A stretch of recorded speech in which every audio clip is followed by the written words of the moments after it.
Hello all, இந்த வீடியோவில் ranking base பண்ணி கேட்டிருக்க இந்த சம்மை எப்படி குவிக்காக சால்வ் பண்ணுறதுன்னு பார்ப்போமா. கொஸ்டின் பாருங்கள். Rohan ranks 7th from the top and 26th from the bottom in the class. How many students are there in the class? Rohan அப்படின்றவர் டாப்லேருந்து 7th பாட்டம்லேருந்து 26th இருக்காருங்க. அப்போ டோட்டலாக அந்த கிளாஸில் எவ்வளோ ஸ்டூடெண்ட்ஸ் இருப்பாங்கன்னு சொல்லி கேட்குறாங்க. இந்த மாதிரி உங்களுக்கு டோட்டல் கேட்டாங்கன்னா இதுக்கு ஒரு ஃபார்முலா இருக்குங்க.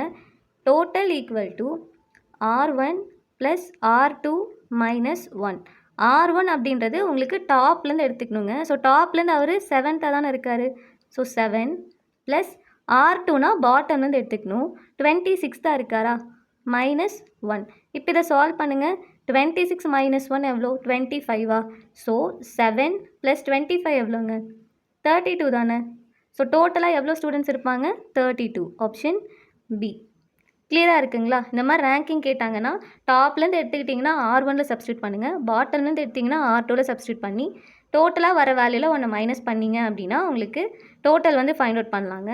ஸோ இதுக்கு ஆப்ஷன் பி தான் ஆன்சர்.